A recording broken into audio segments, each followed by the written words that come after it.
There's a specific kind of story that doesn't scare you right away. It waits. It settles in your mind quietly. And then hours later, when you're alone, it starts to bother you in a way you can't explain. Not because of what happened, but because of what doesn't make sense. I've gone through hundreds of horror stories over the years.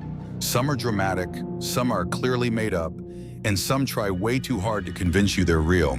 But every now and then you come across something different, something that feels off, not supernatural, not exaggerated, just wrong in a very subtle, very human way.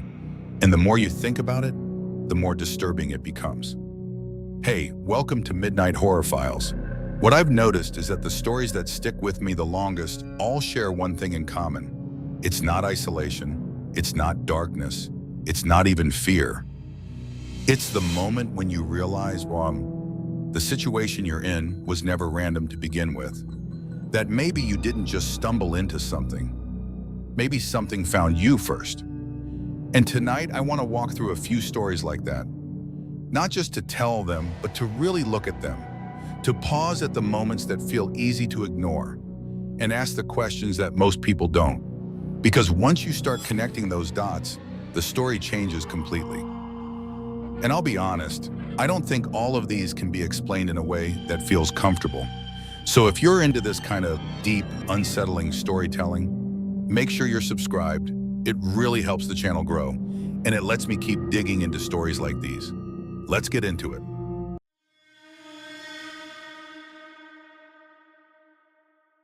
And the first story is where that feeling really starts to take shape.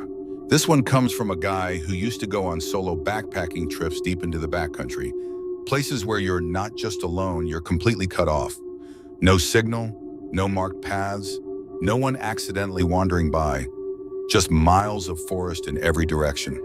The kind of environment where if something goes wrong, you're on your own. At first, everything about his trip was normal, quiet, even peaceful. 2 full days without seeing another person. And if you've ever been that isolated before, you know there's a strange comfort in it, but also a kind of vulnerability you try not to think about. The shift didn't come from anything mysterious. It started with something completely explainable, a storm. He noticed it building in the distance, dark clouds rolling in faster than expected. At first, it didn't concern him. Rain is part of the experience, but within an hour, the situation changed. The wind picked up hard, the temperature dropped sharply, and the kind of rain that starts as a nuisance turned into something aggressive, something that forces decisions. So now he's exposed, soaked, and looking for shelter. And this is the moment that bothers me the most, because what happens next feels almost too convenient. Through the trees, he spots a structure, a small cabin, barely visible at first, tucked into the forest like it didn't want to be found. In that situation, you wouldn't question it. You'd feel relief. You'd probably even feel lucky. And that's exactly what he felt. He goes inside, expecting nothing more than an abandoned shelter. And at first glance, that's exactly what it looks like. Old furniture, minimal supplies, a stale, unpleasant smell, but dry, safe from the storm. That's all that matters in that moment. But once he's inside, once the immediate danger passes, his focus shifts. He starts noticing things. Not big things, small details. The kind that don't mean anything on their own. But together, they start forming a picture. There's a sleeping bag in the corner that doesn't match the age of the cabin. There are water containers and cans on the table. Not fresh, but not ancient either.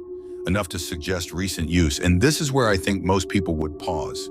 Because now the question becomes, if someone uses this place, where are they? But he doesn't leave. And I understand why. The storm outside is still violent. Staying feels safer than going back out into that. Then he notices the scratches near the door, deep, scattered, layered over each other like they weren't made all at once. At first he thinks it's just wear and tear, but the closer he looks, the less that explanation holds up. They're too deliberate, too concentrated. So he checks the door. And this is the moment where everything changes, even if he doesn't fully process it right away. The door can only be locked from the outside, not the inside. That detail alone should have been enough to leave. because that's not how a shelter is designed. That's how something is secured from the outside in. And then he checks the window. Same thing, screwed shut from the outside, and around the frame, more scratches. Deeper this time, more frantic, like someone had tried desperately to force it open with their hands. When you step back and look at all of that together, it stops looking like an abandoned cabin. It starts looking like a place someone couldn't get out of. And this is the point in the story where I think the meaning shifts, because up until now, everything could still be dismissed. Old damage, coincidence, overthinking. But once you see the pattern, it's hard to unsee it. Still, he stays. And I don't think that was irrational. I think it was human. The storm was still raging, and whatever happened in that cabin, it felt like it belonged to the past. That assumption nearly cost him his life. After some time, he starts hearing something outside. At first, it's subtle, scraping along the wall, easy to dismiss as branches or debris in the wind. But then come the heavier sounds. Footsteps, weight shifting on the porch. And here's the question that I keep coming back to. If someone is out there, why aren't they coming in? The door isn't locked. Nothing is stopping them. Unless they don't want to come inside. Unless the goal isn't to get in, it's to keep him in. That realization doesn't hit all at once. It creeps in, quietly. And once it does, everything about the situation changes. The cabin stops being protection. It becomes a boundary. He decides to leave, but the timing is off. Just as he's getting ready, the window shatters behind him. There's no warning, no buildup, just sudden violence and then fire. Not a slow burn, not something that spreads gradually. The entire room ignites almost instantly, and that tells you something critical. This wasn't spontaneous. This was prepared. The door won't open at first. It's jammed from the outside. That confirms everything he had just started to suspect. He wasn't hiding from the storm. He had walked into something designed to trap whoever stepped inside. He manages to break through, barely escaping the flames, and the second he does, he's tackled from behind. There was someone out there, waiting, not reacting to him, but anticipating him. What follows isn't confusion or mystery anymore. It's survival, pure instinct, fighting, struggling, running blindly through the forest with no sense of direction, just the need to get as far away as possible. He never gets a clear look at the person who attacked him. And for me, that's one of the most unsettling parts, because it keeps the threat undefined. It could have been anyone. Or worse, it could have been someone who had done this before. He eventually makes it out, injured, burned, but alive. But when you step back and look at the entire sequence, it's hard to see it as random. The location, the condition of the cabin, the way it was set up, the speed of the fire, the presence of someone already outside, it all points to one thing. That cabin wasn't just there for shelter. It was there to catch someone.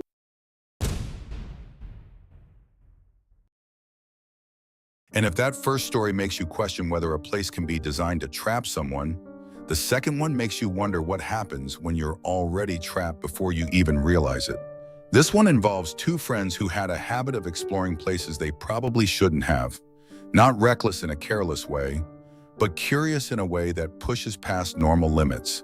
The kind of curiosity that doesn't always stop when something feels off. They found an abandoned fire lookout tower deep in the woods. No fences, no warnings, nothing stopping them from climbing it. Just this tall, aging structure rising above everything else, like it had been forgotten. And of course, they climbed it. By the time they reached the top, the sun was already starting to go down. And I think that detail matters more than it seems. Because once the light disappears, the entire environment changes. The forest below stops being something you can understand and becomes something you can only imagine.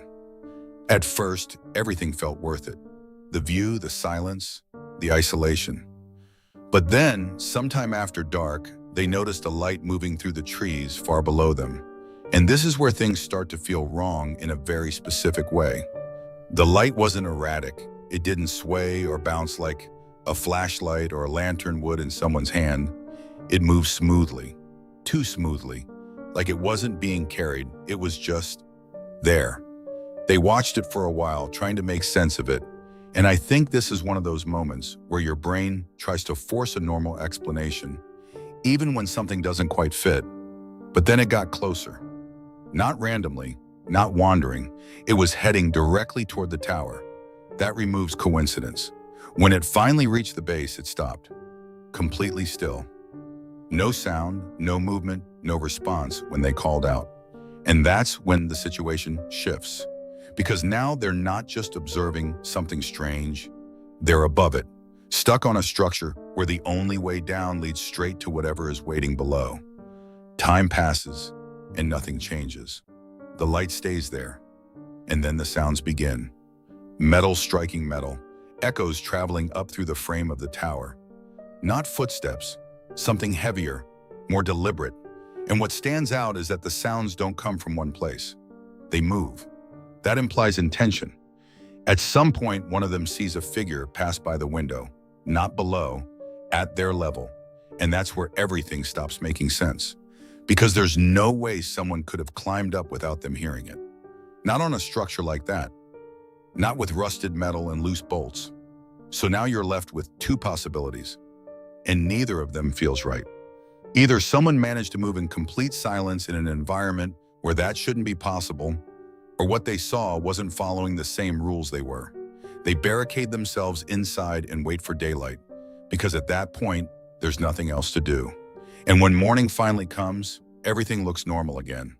No one at the base, no sign of the light, until they start climbing down. And that's when they see it. A section of the staircase is gone.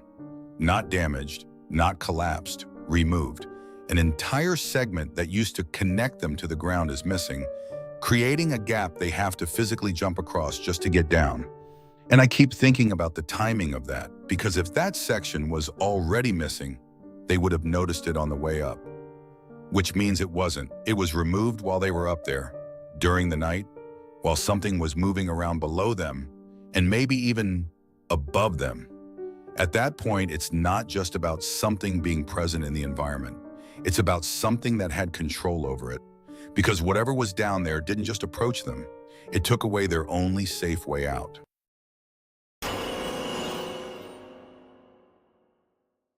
And if the second story makes you question how something could control a physical space without being seen, the third one pushes that even further into something that doesn't just use the environment, but seems to understand you within it. This story comes from someone experienced, not careless, not new to the outdoors. The kind of person who knows what normal feels like, and more importantly, what doesn't. His trip starts exactly the way you'd expect. Quiet hike, setting up camp near a creek, building a fire, settling in for the night. Nothing unusual. And I think that matters, because when something finally does go wrong, there's no obvious trigger, no mistake you can point to. Sometime in the middle of the night, he wakes up.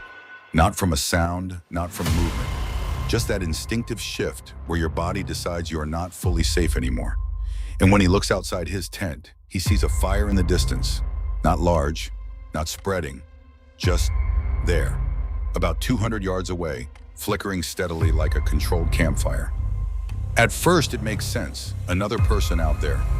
Someone he just didn't notice earlier. It's not impossible. But here's what I keep coming back to. He watches it for several minutes, and there's nothing else. No voices, no movement, no shadows crossing the light, just the fire itself existing in isolation. Still, he writes it off and goes back to sleep. The next morning, he goes to find it. And this is where the story quietly breaks from reality. There's nothing there. No ash, no burned ground, no disturbed leaves, no sign that anything had ever existed in that spot. And if you've ever seen a real fire, you know that's not how it works.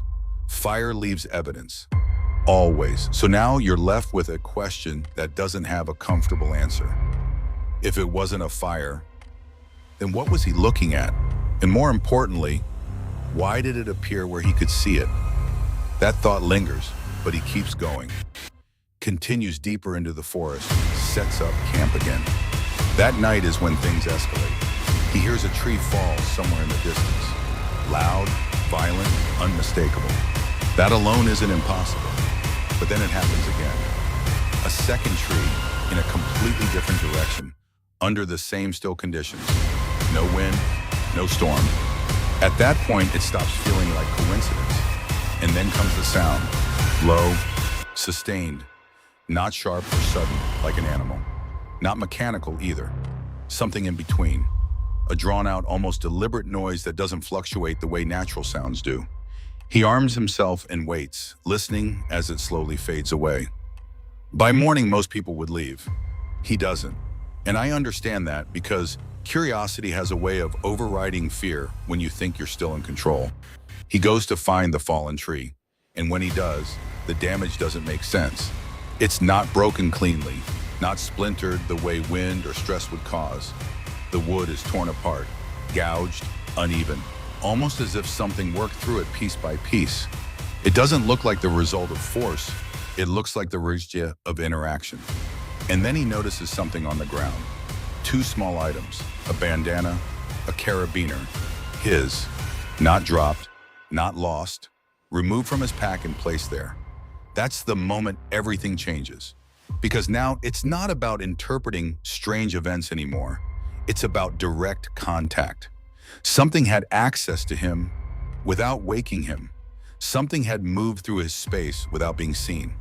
And whether it was watching him out of curiosity or something else entirely, there's one detail that's impossible to ignore.